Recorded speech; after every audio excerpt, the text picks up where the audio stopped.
Ladies and gentlemen, pay attention.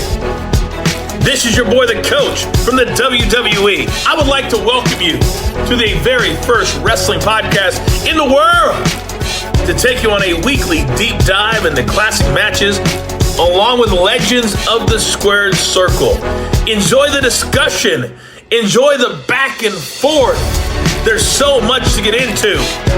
Ladies and gentlemen, this is The Payoff.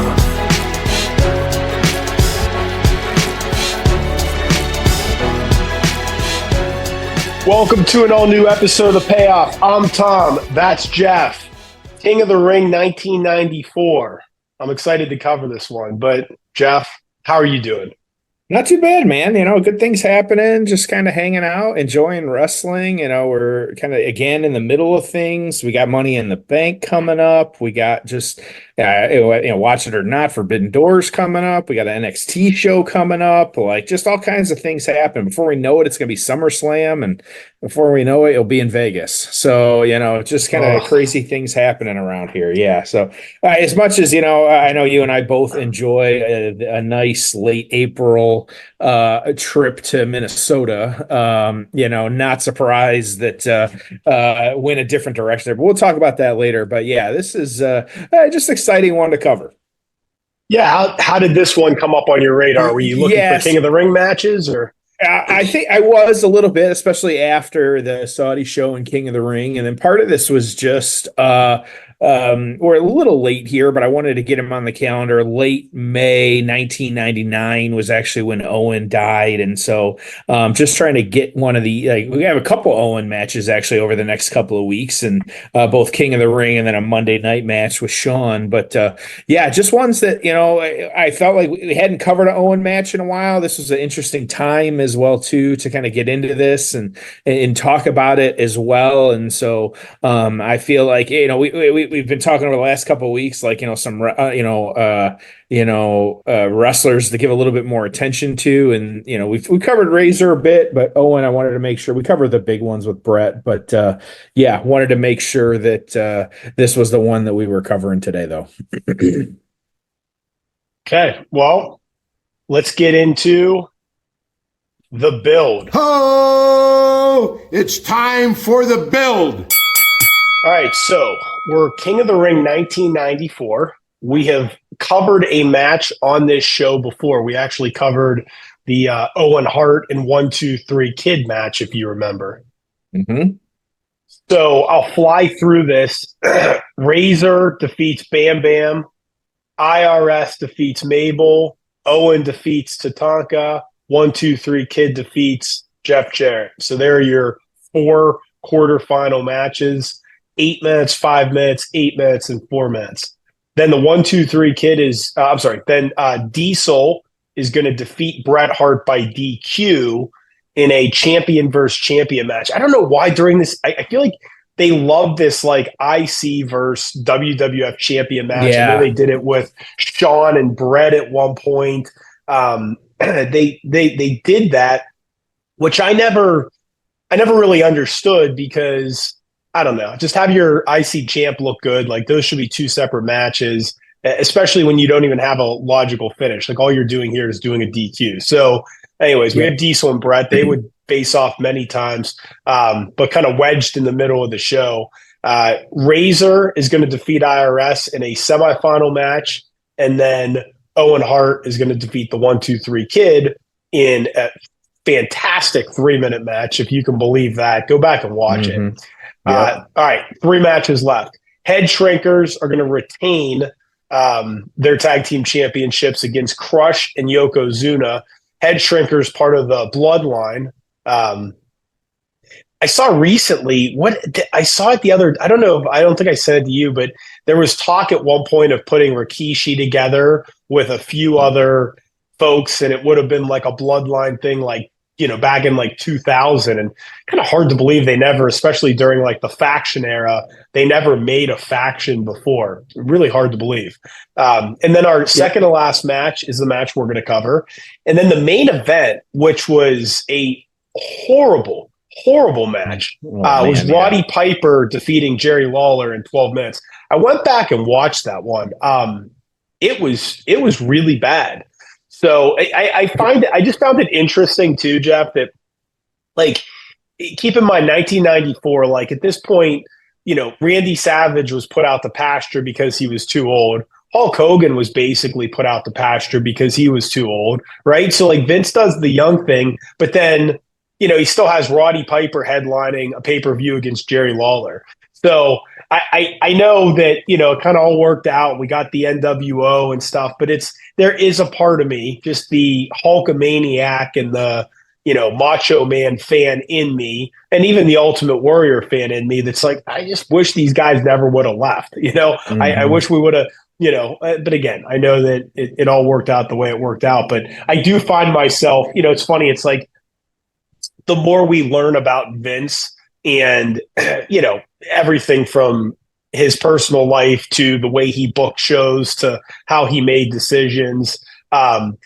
It's just, I can't help but look back sometimes and think, well, if Vince would have had a different perspective on Hulk Hogan, what would a heel Hulk Hogan have looked like in 94, 95, 96? What if the Macho Man was billed as an attraction that was on commentary, but did 4 or 6 matches a year, and they were always big time matches? What would that have added to the show?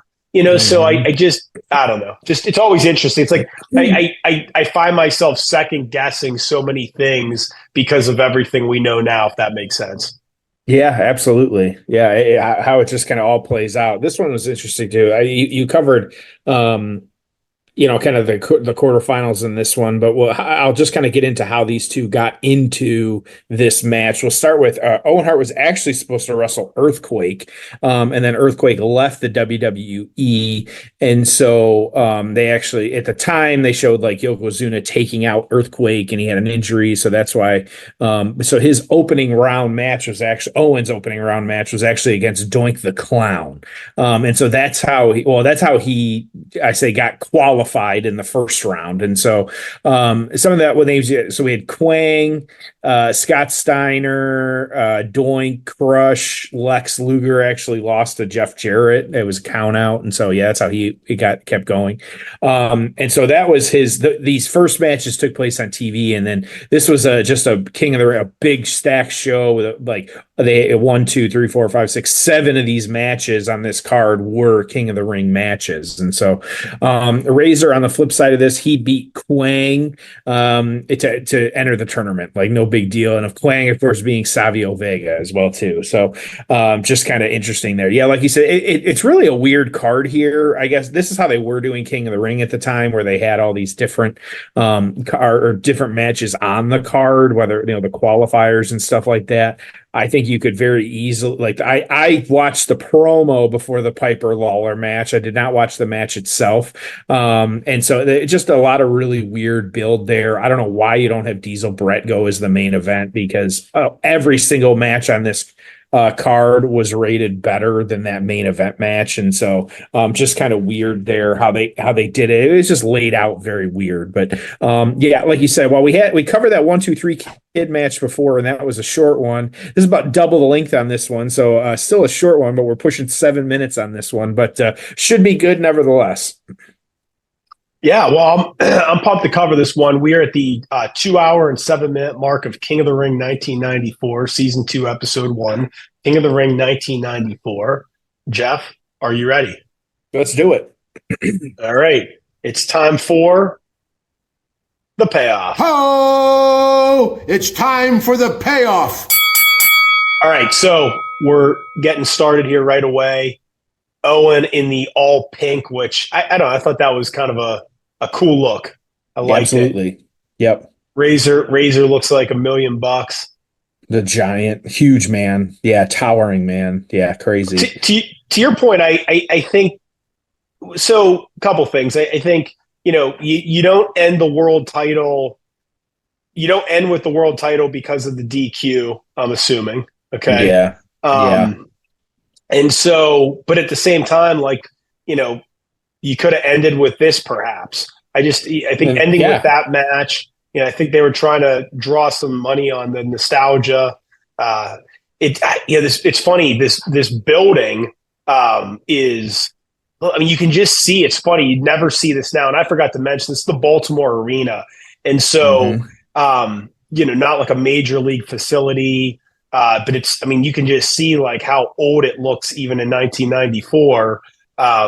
Just on the hard cam, just the stairs, and it's beat up. And yeah, I don't even think there's any like private suites in this building. And then the one side by the entrance is just like a wall, which is pretty wild. So it's actually still exists. But I mean, I guess So it's kind of the arena for Baltimore because there is nothing else. They said they don't have a hockey or a basketball team. Just recently renovated, 22-23. Yeah. Yeah, and it looks like relatively nice in the outside. The Baltimore Bullets, who became the Washington Wizards, played there from 1963 to 1973. So, yeah, kind of interesting. Okay. Little sloppy out of the gate here. They missed kind of a suplex here. Razor kind of going for a weird kind of sharpshooter type leg lock and kind of looked weird, and so a little sloppy.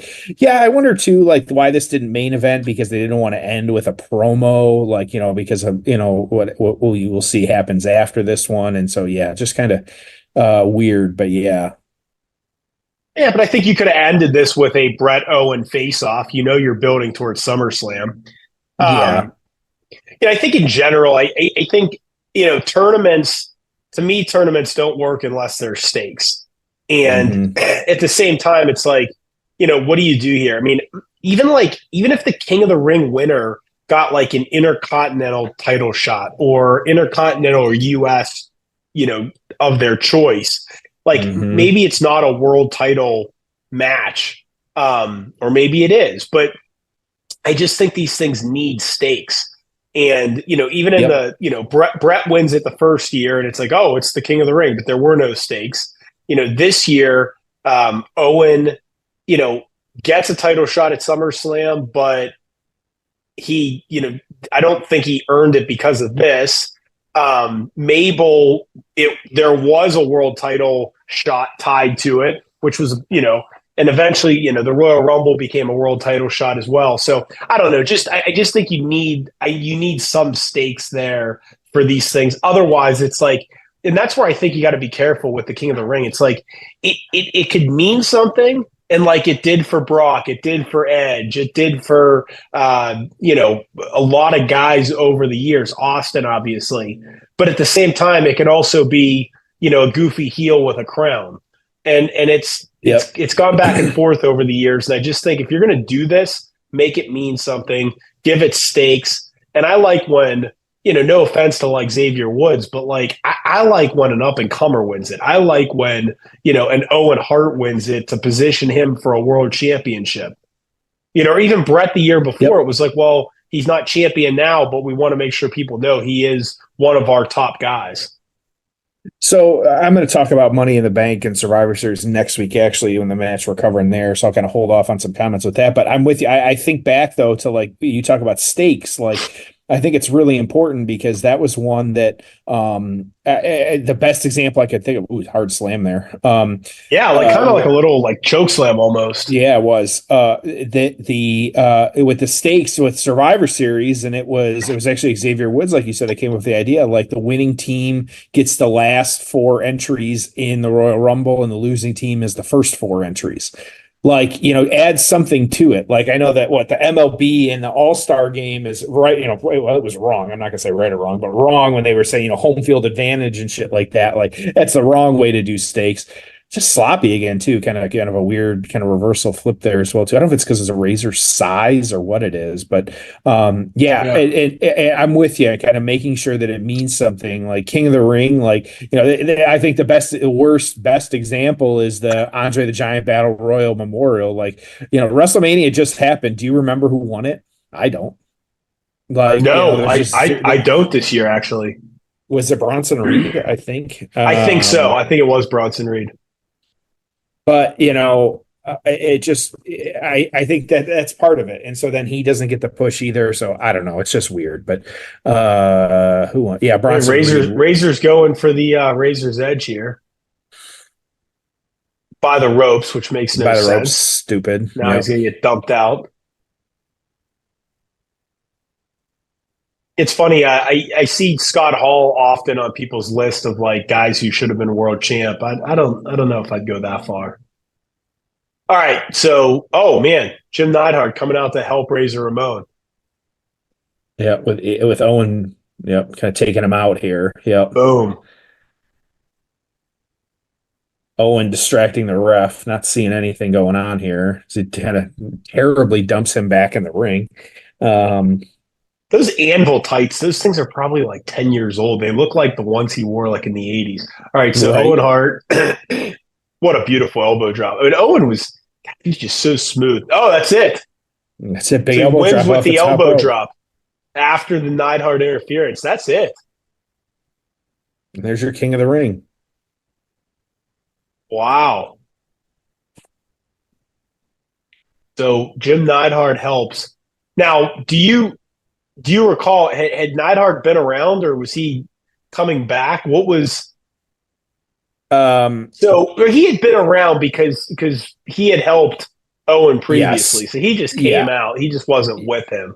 Okay. Yeah, that's for this one. Yeah, well, there's a little bit in the aftermath that we get into with this, and so yeah. All right, we'll leave it on, but yeah, so they're just attacking Razor now, and I'll tell you again, just being a little picky here, but I'm telling you, Neidhart's tights are like kind of like a faded pink, and it's like they're the ones him and Brett wore in the '80s, and then Owen's got like something that's a little bit like more of a hotter pink and newer. You see this?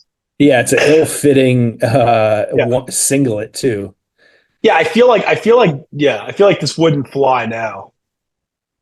No, it would definitely get called out by the internet. Yeah. Crazy. Yeah. Just kind of stomping him now. Yep.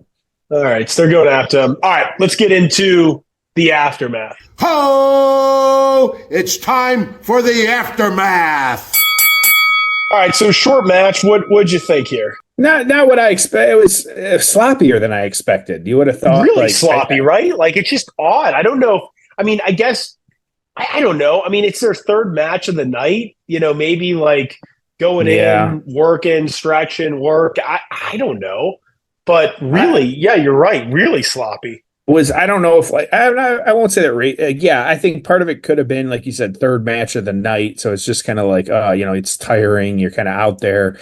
Too, like part of it is the whole point of, like this is, when we see the writing on the wall on this one, like the whole point was really just to give Owen a promo, at the end of the day. And so that, that was the big thing. And really this match we know now, like this match was, we kind of knew then too, this match was meaningless.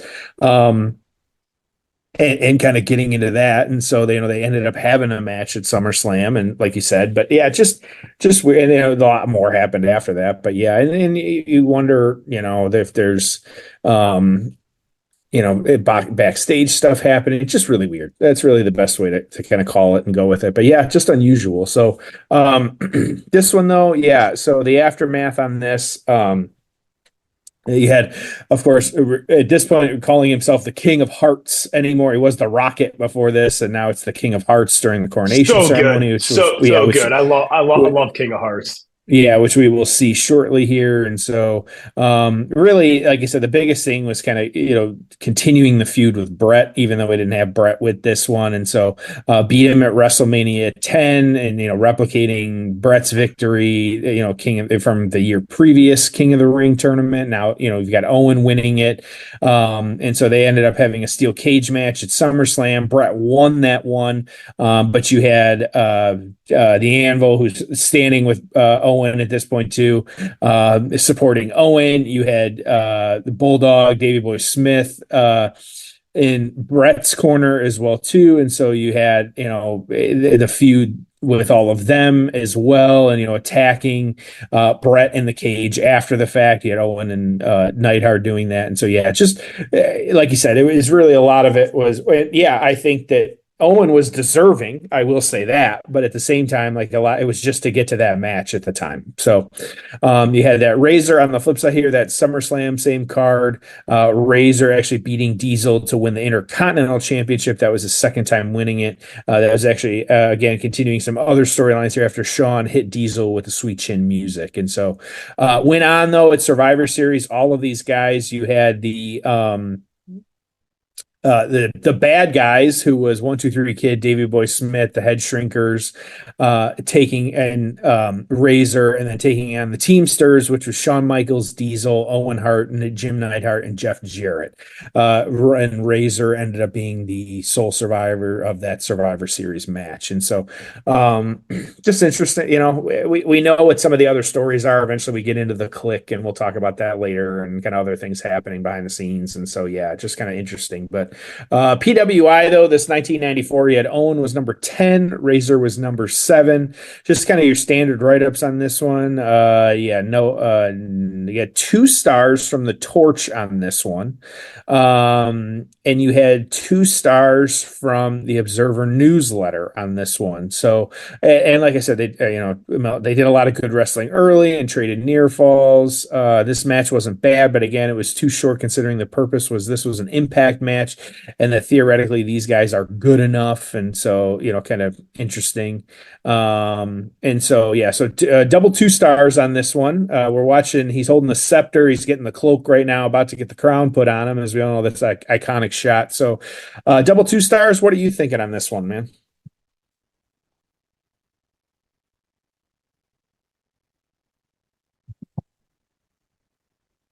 I'll give it a 4.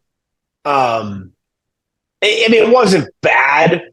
It wasn't, obviously the match was a little sloppy. It was short.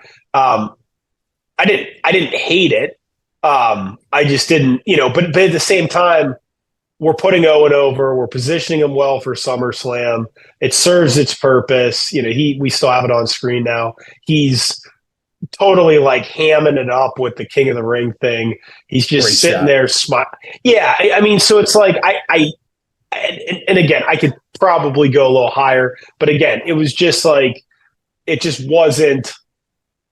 When you compare it to like a Steve Austin and what it could have been, I just feel like it was a little paint by the numbers. I feel like it was a little like, okay, we need Owen to win because then we need to get to SummerSlam. Like, I just think that this could have been better. I think the match could have been better. I think Owen could have looked stronger. I think that, you could have done something with Brett in this situation. I think you could have, potentially main evented it. Again, it was just this era. There was a lot of stuff that wasn't horrible, but it, wasn't what we're accustomed to. Mm-hmm. How about you? Yeah, I feel like the match kind of made it underwhelming. Like the actual coronation itself. Like, of course, we got, we just watched the iconic stuff with him in the throne and with the scepter and kind of having everything on. But then it's weird too, because now it just cut to Jerry Lawler and we're about to get into this and he's got like the same shit on. And so that's just kind of weird. But it's kind of funny. Right. And so I just feel like it took away from what it was, because you get this, this match that just kind of didn't live up to what it could have been. I think that the review is, or the write-up is correct, of like they could have done more. They could have been maybe, time. I get it. You had all these other matches. You got to deal with that. So that makes sense. But I'm at a 5. It was not even. I feel like it's. I don't know. It's just weird. Like, it's the best way to put it. I don't want to, go much higher than that. I want to give it anything more than that. It's just, I think in regards to like the eventual payoff for it, great, but overall, just not what the match earlier in the card was. The shorter 1-2-3 Kid match that was better than this, which is kind of crazy. But that sometimes is just how it goes. Agreed. Well, we cover them all, so. Hey, yeah, that's right. So we should have a better one next week. We're getting into, of course, we're Money in the Bank as well too. We're going back not that long ago, but one of the Money in the Bank ladder match so that we can cover and talk about it. But should be a good one. Some names we don't ever really talk about, and of course, one, I don't know where this Cody Rhodes kid ended up, but we'll kind of look into that. But overall, of course, to remind everybody once again, Manscaped, their long-term kind of sponsor and kind of helping us out here. They got all those new lawnmowers, 4.0 or 3.0 Pro, 4.0 Pro, 5.0 Pro. Check them out. Look at all kinds of different stuff. So you got some different price points there, whatever you're looking for. But make sure you're using our promo code PAYOFF, because whatever that store is saying, you're getting an extra 20% off and free shipping. And so you sign up for the emails and the texts and stuff, you're only getting 10%. So use our code, getting you 20% off, especially now we're getting into summer at this point too. It is, a little bit warmer, want to feel a little bit good. It really is shocking. Like, once a week, every other week, just kind of clean yourself up. You feel a little bit better, whether it's, using a lawnmower or any of their other products. So manscaped.com, using our promo code PAYOFF, getting you 20% off and free shipping. So with that, while the match may not send us home happy, we can send them home happy, Tom. So let's get out of here for the day. All right. Well, we appreciate everyone listening. We'll see you next week for a Money in the Bank edition of The Payoff.